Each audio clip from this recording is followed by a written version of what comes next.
They actually did it. They did it. We joked about them doing it, and then they did it. We all joked about how the Democrats were going to pull a Kavanaugh and accuse Judge Amy Coney Barrett of sexual harassment during her Supreme Court nomination hearings. We didn't think it was going to actually happen, right? But then they actually did it.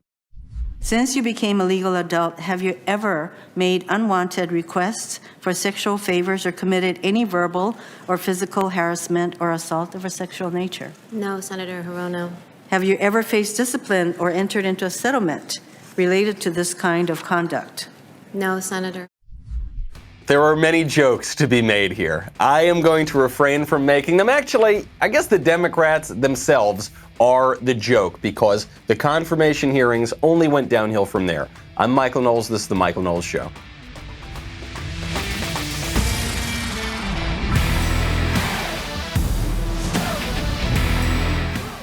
Welcome back to the show. My favorite comment from yesterday from Weston, who says the worst thing about Klobuchar is her voice. It sounds like she's constantly on the brink of tears. That's fair enough, but it's still better than Cory Booker, who constantly is in tears. So at least with Klobuchar, there's just maybe it's something about the vocal quality. But with Booker, my goodness gracious, Spartacus was nearly crying tears of rage the whole time, and maybe a few droplets popped out. We will get to him as well. It was a very bad day for Democrats. It did not look good at all. Look, anything could change. They might have some big trick up their sleeve today, but it seemed as though for most of the hearings, the Democrats had just sort of given up. I know that we're all on eggshells here with these Supreme Court nominations. This is the issue in the presidential election, at least for right now. And we thought that Judge Barrett was going to have a close shave in there, but she did not. If you do want a close shave, however, I would recommend you check out Harry Razors. Harry's Razors is the best I've ever used, okay? I just started using Harry's, I'm going to say about a month ago, maybe a month and a half ago, and I've tried a bunch of razor brands. These are the best, not even close. They've just come out with their sharpest blades ever. Unlike some other razor companies, they are not charging you for their product improvements. Harry's new sharper blades are still as low as $2 each. Now, if you're using some of the big names that have been around for a long time, you're probably paying significantly more than that for each razor. How do they do it? Harry's owns a German factory. They've been making razor blades for 100 years. They source their steel from Sweden, and they own the entire manufacturing process from the R&D to the factory floor. This allows them to keep prices low. Your eighth shave is as sharp as your first. How is that possible? I couldn't tell you, but they stand by it with 100% quality control guarantee. Harry's is available wherever you shop. You can get Harry's sharpest blades ever at the big box drug and grocery stores near you. You just head on over to the grooming aisle. And by the way, if you like to shop online, Harry's has a great offer for listeners to my show. Go to get a Harry's trial set at harrys.com/Knowles, Knowles. You get a 5-blade razor featuring their newer, sharper blades, a weighted handle, foaming shave gel with aloe, and a travel cover to protect your blade when you're on the go. By the way, you're going to like the price that you have to pay, all right? You're not even going to feel like you're paying anything. You're not going to feel that way. Go to harrys.com/Knowles, redeem your trial offer today. So Senator Hirono opens up the hearings by asking Judge Amy Coney Barrett, mother of 7, Catholic law professor, appellate judge, if she has sexually harassed anybody. And the weird sex questions only got weirder from there. Democrats really do have an obsession with sex here. They have an obsession with sex in the way that a 4th grader has an obsession with sex. It's all they can think about. They can't raise their minds to higher things. So the next question from Senator Hirono involves same-sex marriage, the redefinition of marriage, which occurred in this country not through the legislatures, not through some persuasion that we citizens had amongst one another. It's because Justice Anthony Kennedy decided to redefine the fundamental political and social institution from the bench. And Mazie Hirono is very worried that Judge Barrett does not agree with Justice Kennedy's romantic poetry. This morning, Senator Feinstein asked you a question about the Supreme Court's 2015 decision in Obergefell v. Hodges, a case in which the court recognized the constitutional right to same-sex marriage. And I was disappointed that you wouldn't give a direct answer on whether you agreed with the majority in that case, or if you instead agree with your mentor, Justice Scalia, that no such right exists in the Constitution. Obviously, no such right exists in the Constitution. Does anybody seriously believe that James Madison and Alexander Hamilton thought that what was going into that Constitution was the fundamental redefinition of marriage for the first time in human history to not have something to do with sexual difference, to not have something to do with the difference between men and women? No, nobody thinks that. Does anybody seriously believe at the time the Constitution was ratified, the public meaning of that document was that they were going to fundamentally redefine marriage as now no longer having anything to do with sexual difference? No, nobody seriously believes that. Does anybody seriously believe that in, 1998, anybody believed the Constitution fundamentally redefined marriage? How about 2008? How about 2012? Barack Obama in 2012 still did not support gay marriage as any sort of political right, as any sort of legislative issue, certainly not as any kind of constitutional issue. At least in his public speech. Maybe he was lying to us. Maybe in his mind he really did support it. But at the very least, I think we all have to admit, nowhere does the Constitution redefine marriage. So what happens? Some robed lawyers on the Supreme Court decided to take that issue away from the people and our self-government and fundamentally redefine it, which follows perfectly in line with Justice Kennedy's jurisprudence when in Planned Parenthood v. Casey, he said that we have the right to define our own conception of existence. We have the right to redefine reality. Well, sure, if you can redefine reality, certainly you can redefine marriage. Amy Barrett handles these questions very well, smacks them down, obviously isn't going to comment on individual cases. Then Senator Hirono gets very, very upset because Barrett is dealing with this so well, she's not taking the bait. But Judge Barrett used a very, very offensive term. Do you know what that term was? Drum roll. Sexual preference. Not once, but twice, you used the term sexual preference to describe those in the LGBTQ community. And let me make clear, sexual preference is an offensive and outdated term. It is used by anti-LGBTQ activists to suggest that sexual orientation is a choice.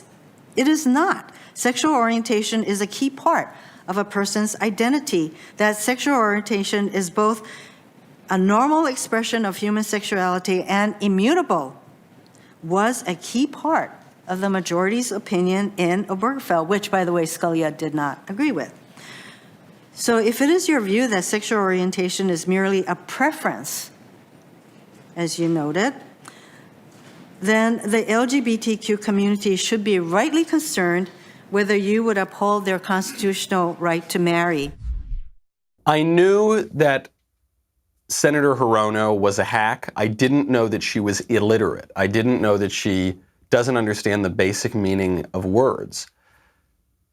There is nothing offensive about the term preference. Sexual preference is the most precise term that we can use to discuss these sexual issues that Senator Hirono is talking about. And there's nothing in it that suggests that a preference is a free choice.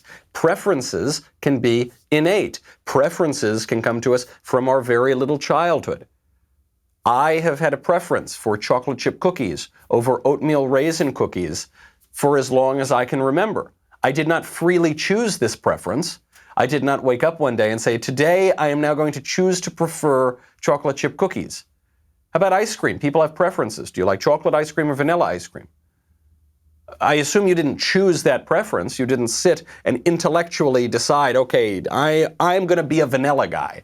That's what I'm going to prefer. No, your preferences are just that. Actually, this is the difference between a preference and an opinion. Often, though, this is one of my pet peeves, but the left does this all the time. They don't know what an opinion is either. So, for instance, they'll say, well, these are the facts, and everything else is just your opinion. As if to say opinions are unreasonable. But opinions are not unreasonable. Opinions are statements of fact from our point of view.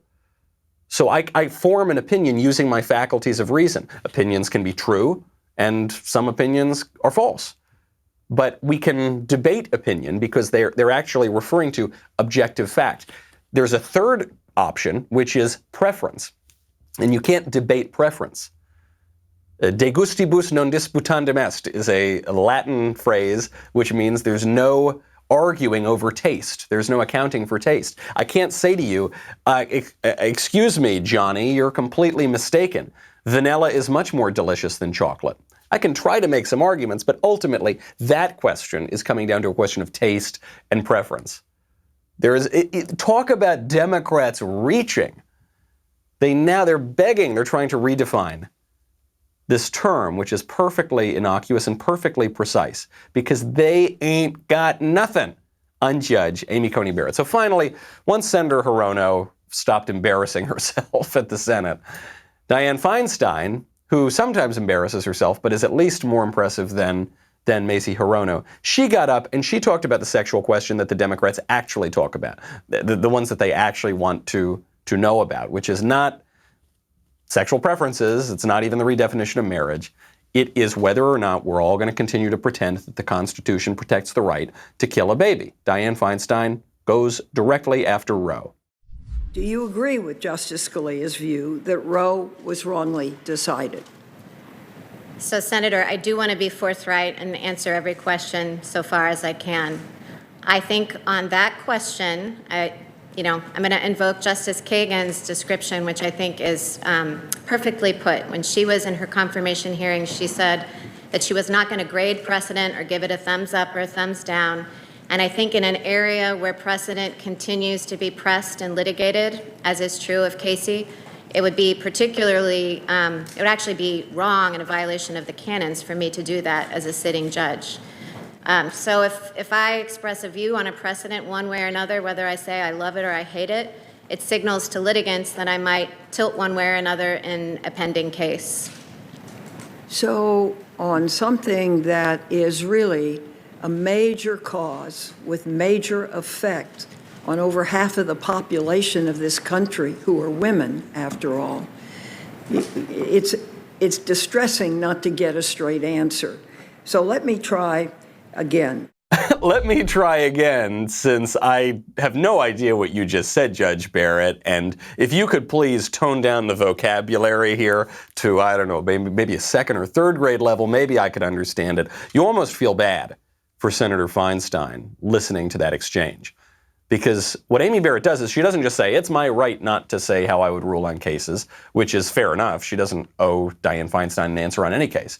But she actually goes further and she says, because these cases are hotly contested, I can't tell you which way I'm leaning on this, because if I were to do that, then that would signal to the litigants some of my preferences, and that would actually change the course of justice. So she's making a really positive case for why she can't answer these questions. The smarter senators decided just to move on. And unfortunately, they had nothing to move on to. So you had these wacky scenes. Probably the wackiest scene yesterday was Democratic Senator Sheldon Whitehouse, who, with a name like Whitehouse, I've always wondered why this guy wasn't going to run for president. Why wouldn't you run for president? He's been in the Senate for a long time. His last name is Whitehouse. You're ready to go, right? But then he opened his mouth yesterday during these hearings, and I realized why probably not the most viable presidential candidate. He went on and just tried out some convoluted conspiracy theories involving dark money. What is the scheme here? Let me start with this one. In all cases, there's big anonymous money behind various lanes of activity. One lane of activity is through the conduit of the Federalist Society. It's managed by was managed by a guy named Leonard Leo, and it's taken over the selection of judicial nominees. How do we know that to be the case? Because Trump has said so over and over again. His White House counsel said so. So we have an anonymously funded group controlling judicial selection run by this guy, Leonard Leo. Then in another lane, we have, again, anonymous funders running through something called the Judicial Crisis Network, which is run by Carrie Severino, and it's doing PR and campaign ads for Republican judicial nominees. So by the end of this presentation, he's basically just Charlie Day at the conspiracy board. Like, yeah, and then this connects to that, and this connects to that, and where's Pepe Sylvia? There's no point that he ever gets to. There's no point. Okay, so there are conservative donors who fund organizations, and the organizations influence some of the judicial conservative movement. Okay. You know, the left has that too. I mean, the left here. Hey, here's one. Molly Hemingway posted this yesterday. This is from the Americans for Public Trust. Here's Sheldon Whitehouse's dark money. Okay, so where's the dark money? You've got Sheldon Whitehouse over here, and then you've got Arabella Advisors. You got some money coming out of there. Then you got a guy named Eric Kessler. Then you got the Center for American Progress, and you got the Democracy Alliance. You got George Soros here. He's funding that. You got Tom Steyer. He's funding that. Then all the money flows there. Okay, is that so? Does that mean Sheldon Whitehouse is an illegitimate senator?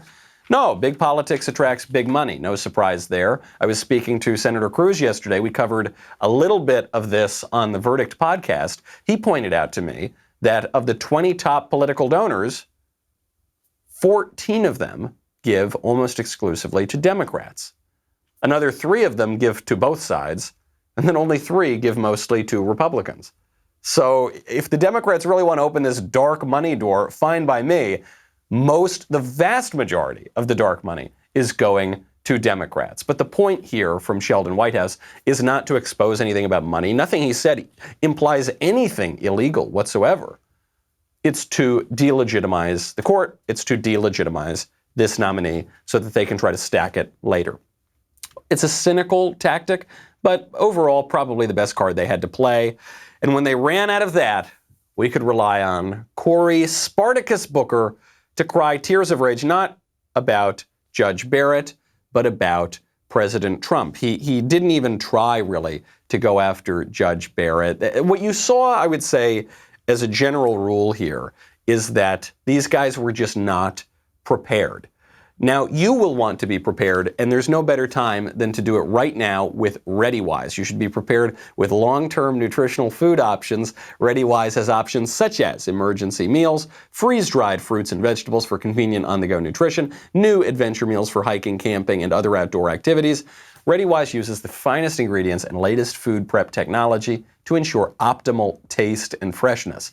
Every single recipe is crafted by a team of chefs to provide a nutritional meal during critical times. Each meal is a combination of both dehydrated and freeze-dried ingredients. Meals are packed into durable, long-lasting pouches designed to keep food fresh for up to 25 years. You know, people get ReadyWise foods to be prepared in case of an emergency. That's the point. But I will tell you, the taste is great. We got some here at the office, and one of my producers, I said, what happened to all the ReadyWise? Where's it go? And he was eating it for lunch every day because they actually taste very, very good. And you get the added benefit then of them having a shelf life of 25 years. So you will be prepared in these uncertain times. This week, my listeners get free shipping at ReadyWise.com when entering Knowles, K-N-O-W-L-E-S at checkout or by calling 855-453-2945. There is a 90-day, no questions asked return policy. No risk taking the initiative to get yourself and your family prepared. That is ReadyWise.com, promo code Knowles to get free shipping. Cory Booker, Spartacus, was not prepared with any dirt on Judge Barrett, so he went straight at Trump. Specifically, he asked Judge Barrett about President Trump's refusal to say that he would peacefully transfer power if he loses the election. I appreciate what you've said about respecting our founding fathers, about the originalism. It's remarkable that we're at a place right now that this is becoming a question and a topic, but I'm asking you, in light of our founding fathers, in light of our traditions, in light that everyone who serves in that office has sworn an oath where they, quote, swear to preserve and protect and defend the Constitution of the United States, I'm just asking you, should a president commit themselves, like our founding fathers, I think, have a clear intention, like the grace that George Washington showed, to the peaceful transfer of power? Is that something that presidents should be able to do? Do you think that the president has the power to pardon himself for any past or future crimes he may have committed against the United States of America? Well, Senator Booker, that would be a legal question. That would be a constitutional question. And so in keeping with my obligation not to give hints, previews, or forecasts of how I would resolve the case, that's not one that I can answer. Well, I think I agree with you that it is an issue right now, something I never thought would be an issue before, but it is an issue. Yeah, I agree with you, Judge Barrett. Yeah, isn't Trump terrible? Because he won't say that he'll peacefully transfer power. You know Trump, the guy who won in 2016, and then we refused to give up power. And, you know, then he was president, and we, the left, tried to overthrow his presidency, and we're continuing to do that. You know that guy? Why won't he? You know the guy running against Democrats, our party, which just said that Joe Biden should not concede under any circumstances. That was Hillary Clinton, the previous Democrat presidential nominee. You know that guy? Yeah, can you believe he won't transfer power? That's a stupid question. Trump should never answer that question.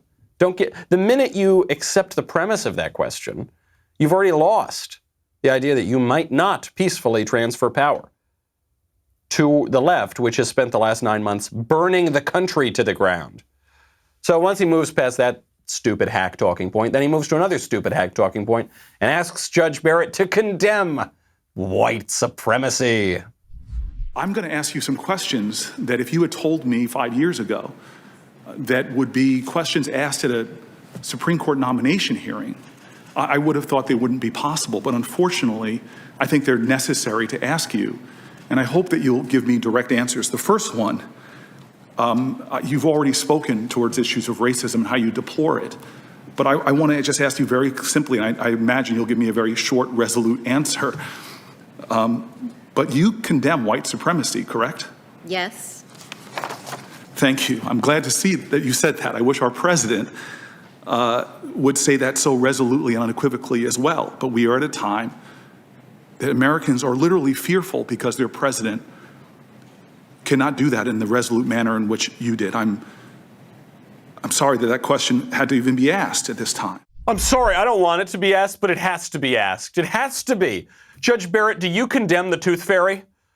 Yes, Senator Booker. Okay, and Judge Barrett, I have to ask this because this is such a real live issue, not a completely fake, contrived issue. Do you condemn the Easter Bunny?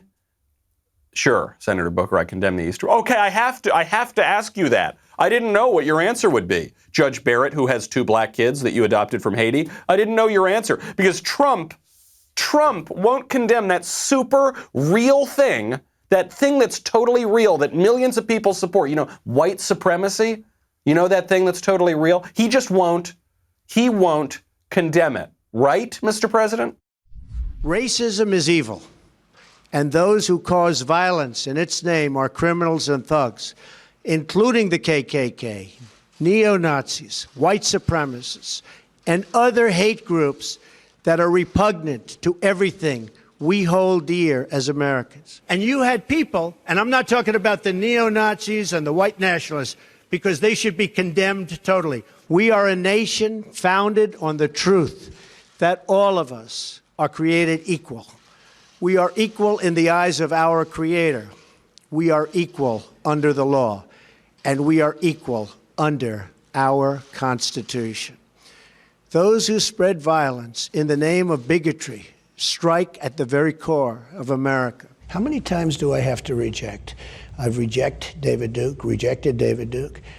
I've rejected the KKK, the Ku Klux Klan. From the time I'm 5 years old, I rejected them. Now, I have been asked this question so many times. I have rejected it so many times. I just wish he would give an answer. I just wish he could just tell us, what do you think about white supremacy? You know, in this white supremacist country, that real thing? You know, what do you... So that's all they've got. They just make up a bunch of nonsense, and then Barrett absolutely, of course, smacked it down. She smacked it down, by the way, without notes. This was maybe the highlight of her performance at yesterday's hearing. She did it without notes. You are going to want to take notes, however, at this wonderful conference that is coming up 1 week from today, where the Daily Wire God King, Jeremy Boring, will be presenting alongside a team of world-renowned business experts at Expert Ownership Live, 2-day virtual conference about leading through crisis. The conference features a lineup of speakers like leadership author John Maxwell, the founders of Duck Commander and Otterbox, the Benham brothers, many others who can relate to what entrepreneurs and leaders are going through right now. They will share stories about their own businesses and startup journeys, the tough times that necessarily come with any company, even here at Daily Wire, even actually when the business was doing well in a certain sense. There are these huge issues that can come up that have threatened a lot of businesses, including our own. This conference is one of those investments that your business will be thanking you for in the long run. So visit expertownershiplive.com/Knowles, Knowles. Register for $197. Buy a second ticket for a friend for 50% off. And come on, look, you'll get to see Jeremy, which actually may be, I don't know if that's a selling point or if that's, but look, he's got a lot of wisdom. expertownershiplive.com/Knowles. Buy one ticket for $197. Get another one for 50% off. expertownershiplive.com/Knowles. Judge Barrett knocks it all down and does it without any notes. A wonderful moment that was teed up by Texas Senator John Cornyn. You know, most of us have multiple notebooks and notes and books and things like that in front of us. Can you hold up what you've been referring to in answering our questions? Is there anything on it? That letterhead that says United States Senate. That's impressive. Holds up a page from my own book, Reasons to Vote for Democrats, a Comprehensive Guide. I think that's what that blank page was.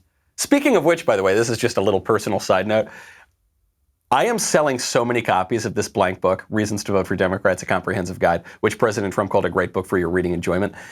I am selling so many copies right now that I mention it not just to tell you how happy I am and to thank you for buying the copies, but also to tell you I consider this like a secret poll of the election. The fact that all these people are buying this joke on Democrats, it reminds me of some of these other kind of more hidden poll numbers, right? Everyone says, oh, we all hate Trump, and yet 56% of Americans, according to Gallup, say they're better off than they were 4 years ago. All these little numbers, especially in swing states, seem to be very, very nice for the president. But in any case, Judge Barrett, wherever she got her blank sheet of paper, she held it up. You have senators here, the Democratic senators, who could not even ask a question without notes. Their heads were buried in their paper. Cory Booker was reading from the paper and he still messed up his delivery.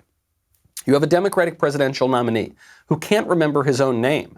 And we'll get to some of his stumbles on the campaign trail in just a second. Can't remember much of anything. And then you have our judicial nominee, Judge Barrett, who goes 12 hours yesterday without any notes.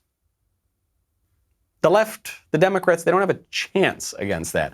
And so things are looking very good. You don't want to count your chickens before they hatch. But right now, it's looking very good for Judge Barrett. We'll get more hearings today. We do have a lot to get to, though, because actually I felt the best Democratic arguments, or at least the most plausible, they weren't that plausible, came from one of their presidential candidates who dropped out, who's not even in the Senate, but he should be because he's much more impressive than all those other guys. We will get to him in 1 second. If you haven't already heard, though, Daily Wire's Old Glory Daily Wire baseball bat is back. This is our limited edition, handcrafted, custom-painted baseball bat, emblazoned with the DW logo. Since we relaunched this on Monday, they are almost all sold out again. The first time we did it, it sold out in 48 hours, and it was only available to all access in that case.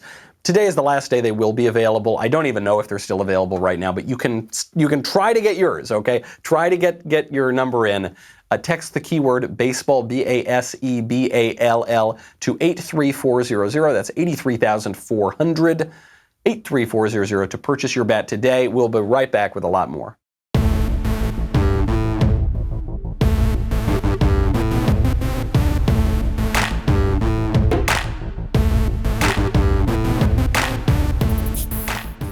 The closest thing to convincing opposition I saw yesterday against Barrett came from someone who wasn't even in the room. This was Pete Buttigieg, who the left thinks he's making good arguments because he says things in a calm way and he's sort of polished and has some nice academic credentials. So they think that the arguments he's making are sound. They're not, but they kind of have the sound of soundness. And so they're calling him Slayer Pete on Twitter. It's kind of lame. It's not going to stick. So Mayor Pete, Alfred E. Newman, that was the nickname that Trump gave him, he goes on MSNBC and makes an argument against not just Barrett, but against her judicial philosophy of originalism. This is what nominees do. They write the most seemingly unobjectionable, dry stuff. But really what I see in there is a pathway to judicial activism cloaked in judicial humility. At the end of the day, rights in this country have been expanded because courts have understood what the true meaning of the letter of the law and the spirit of the Constitution is. And that is not about time traveling yourself back to the 18th century and subjecting yourself to the same prejudices and limitations as the people who write these words. The Constitution is a living document because the English language is a living language. And you need to have some readiness to understand that in order to serve on the court in a way that's actually going to make life better. So nothing he just said is true, and everything is extraordinarily radical, but because he's saying it in a calm way, it seems almost plausible. He contradicts himself immediately, right? He says, look, what I see here, Judge Barrett is talking about how she just wants to read the text by what the words actually mean and what they were understood to mean at ratification. That's judicial activism, okay? Because for decades now, the court has been expanding rights based on how they know the truth and the spirit of the Constitution. So some judge writing in 2015 knows better than what the Constitution says than the people who wrote the Constitution and the people who were alive at the time of ratification, who wrote about the Constitution. Well, that's madness. How on earth could you make that argument? Well, he says because it's a living, breathing document. Now, it just is a simple matter. It is not living. It's dead. It's on dead paper. It's on dead trees with dead ink. And it's not breathing. It's paper, and paper doesn't breathe. So it's not a living, breathing document. He says, but the meaning of it changes as the English language changes. So, for instance, let's say that there's a law against murder. You cannot commit murder. And then the word murder, because language changes over time, comes to mean not killing somebody intentionally, but eating chocolate ice cream. That's just the new, I don't know, it's kind of a weird way language evolved, but now for some reason murder means eating chocolate ice cream. Does that mean that it is illegal for me to eat chocolate ice cream? Of course not. Could you imagine the chaos that our laws would be subjected to, that our entire system of government would be subjected to, if we had to interpret statutes by what words mean at any given time? By the way, who's supposed to define how the words mean as they are changing? The reason we have linguistic prescription, namely saying you should use words as they are defined, is because if you have linguistic description, meaning you should use words as whatever the way kind of people are using them now, people use words differently now. The very nature of language changing means that at the moment, right now, as the meaning is somewhat unclear, we can't arrive at a specific meaning, which is Buttigieg's point, because what he really wants to do is just empower judges to impose their will on the language. Pete Buttigieg, who pretends to be a moderate, his father was a radical academic. He was the president of the International Gramsci Society. Antonio Gramsci is the first self-described cultural Marxist. He was the leader of the Italian Communist Party, and he wrote pretty interesting texts, actually, about how Marx got certain things wrong, and we need to apply the Marxist revolutionary concepts to the culture to take over institutions and wage a war of position rather than a war of maneuver. This would later be interpreted by the radicals of the 60s as the Long March through the institutions, basically melding the language of Mao and the language of Gramsci.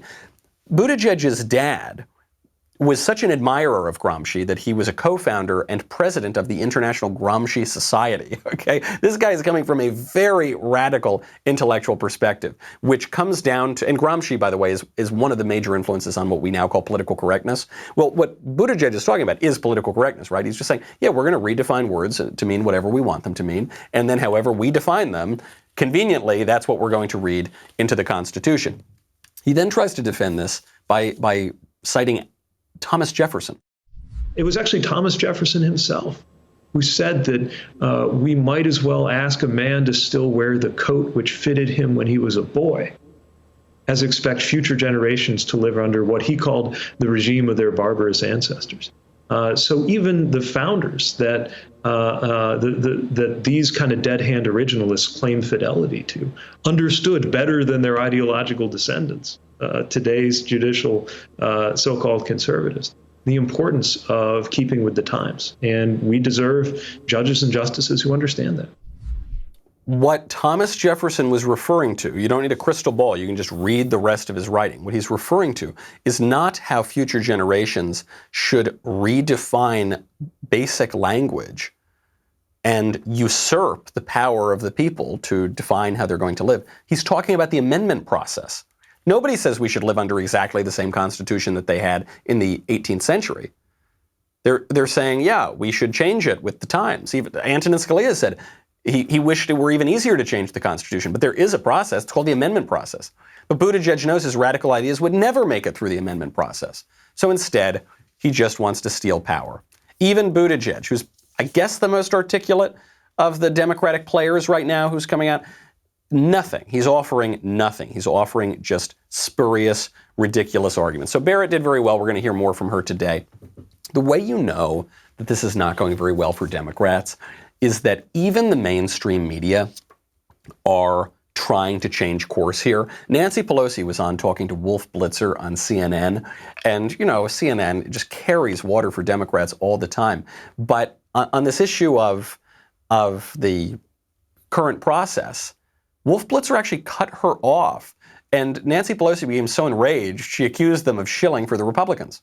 Even members of I your own, understand that, but even members of your own caucus, even members of your own caucus, Madam Speaker, want to accept this deal. $1.8 trillion. Congressman Ro Khanna, for example. But let me just quote Ro Khanna, a man you know well. I assume you admire him. He's a Democrat. And he just said this. He said, people in need can't wait until February. $1.8 trillion is significant and more than twice the Obama stimulus. Make a deal. Put the ball in McConnell court. So what do you say to Ro Khanna?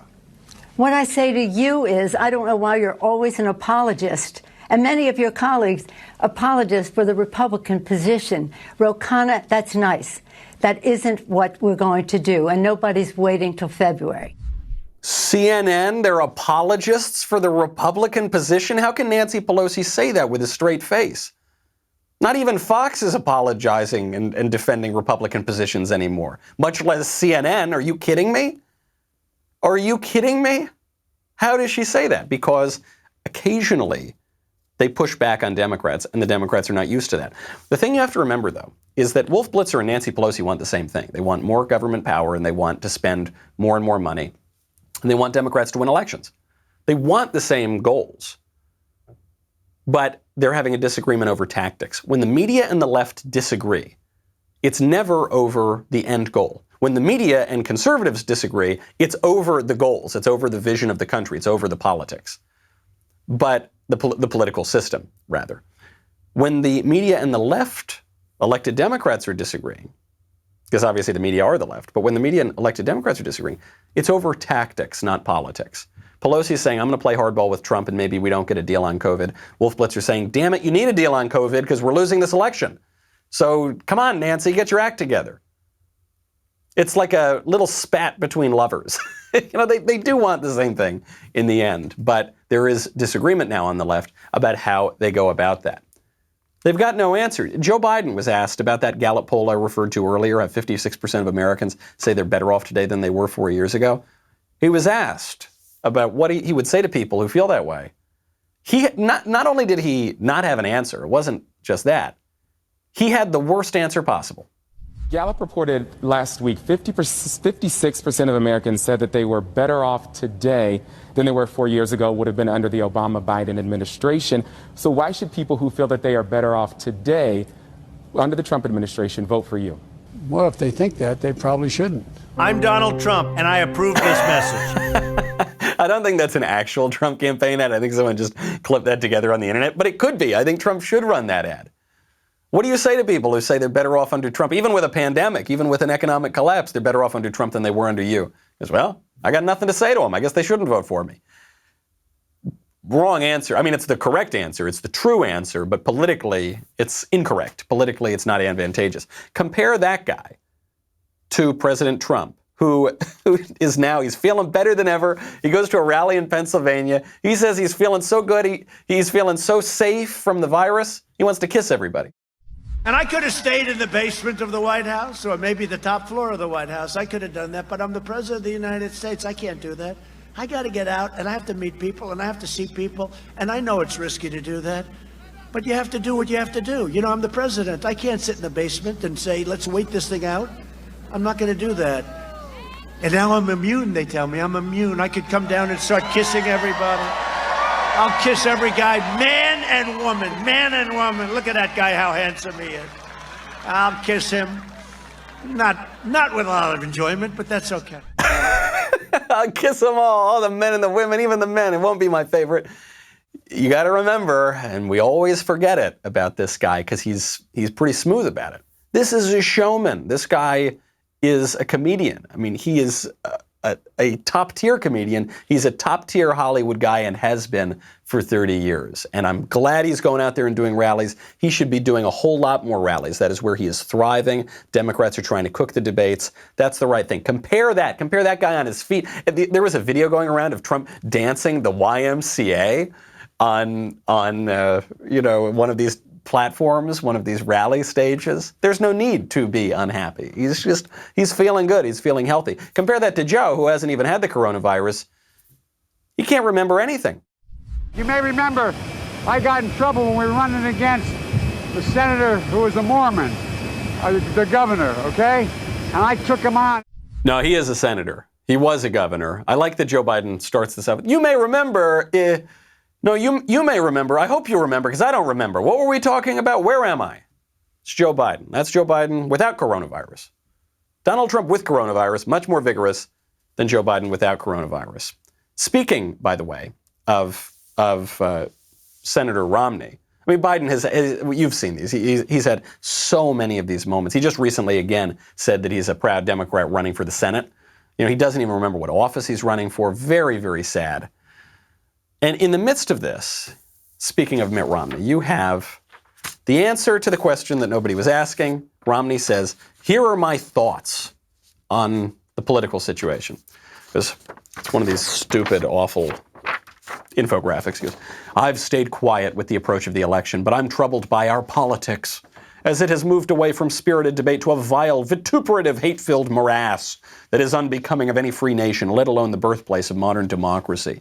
The president calls the Democratic vice presidential candidate a monster.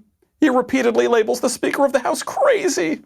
He calls for the Justice Department to put the prior president in jail. He attacks the gut, blah, blah, blah, blah, blah. Then he says, does he ever get to the Democrats here? He does. Oh, yes. He says, Pelosi tears up the president's State of the Union speech on national television. Keith Olbermann calls the president a terrorist. Media on the left and right amplify it all. And you know, it's so awful. He gives the Democrats another best. He says, Democrats launch blistering attacks of their own, though their presidential nominee refuses to stoop as low as others. Biden, he's a good guy. Vote for Biden is what he's really saying. These attacks are terrible. They're dangerous. It's time to lower the heat. Oh, this guy is insufferable, Mitt Romney. He thinks that whining makes him virtuous. He thinks that sanctimony makes him virtuous. He thinks that self-righteousness makes him righteous. It doesn't. This is pure cowardice.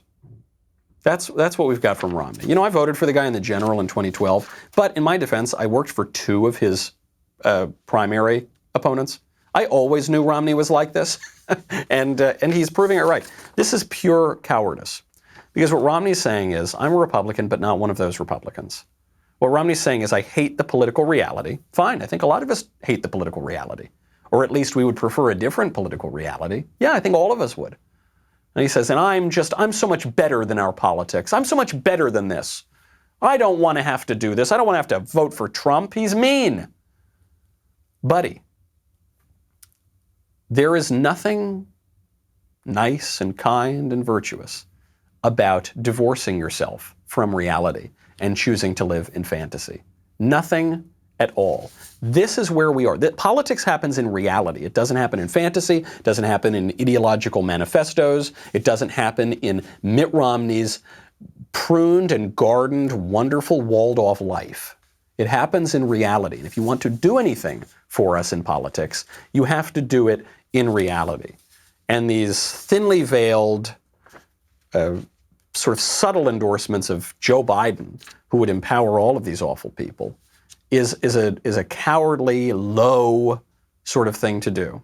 And even if he would deny that, even if he says, no, I'm not subtly endorsing Biden, which I think he is, but even if he weren't, to throw up your hands and say, oh, it's all awful, we've both got problems. We don't. This is something that has been pushed by the left. The left has degraded our language. The left has degraded our politics. The left has degraded our Supreme Court nomination process. The left has degraded our presidential elections by refusing to accept the results. In 2000, in 2016, in 2017, in 2018, when they tried to launch a coup d'etat, not successfully, thankfully.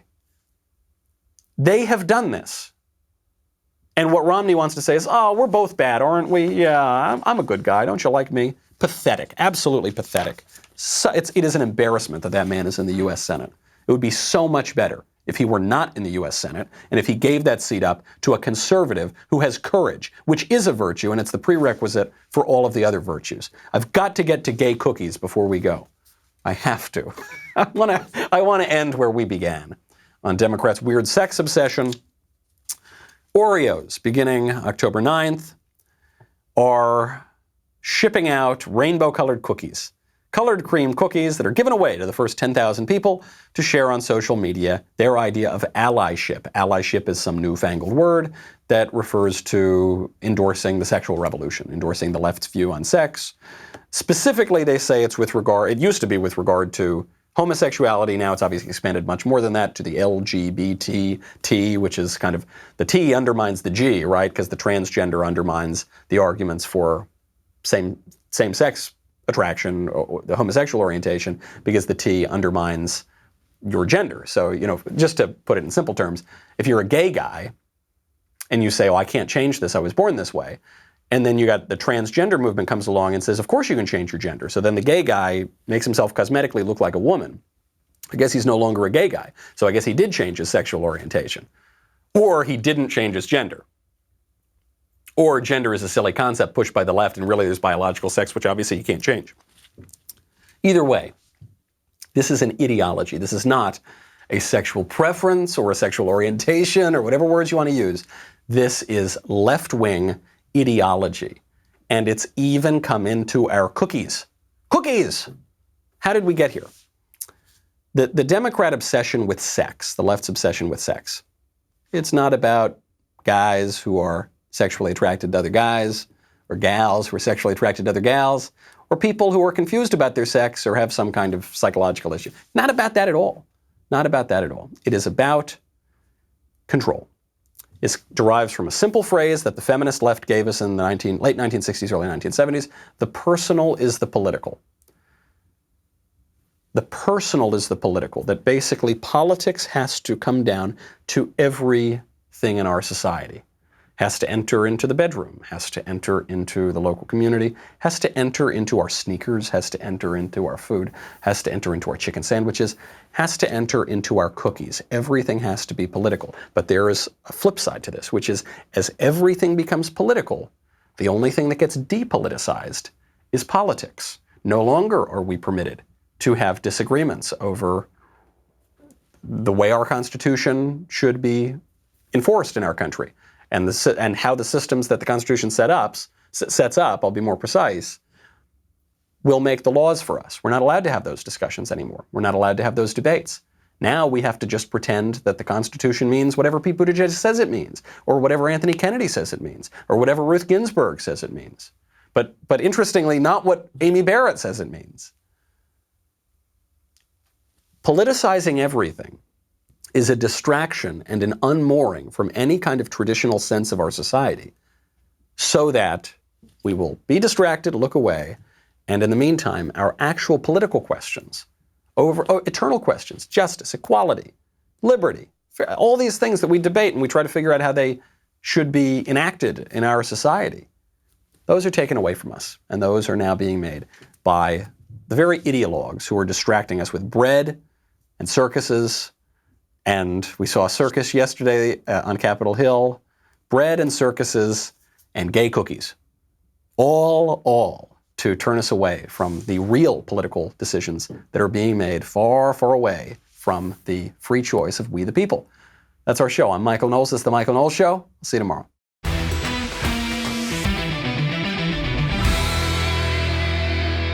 The Michael Knowles Show is produced by Ben Davies. Executive producer, Jeremy Boring.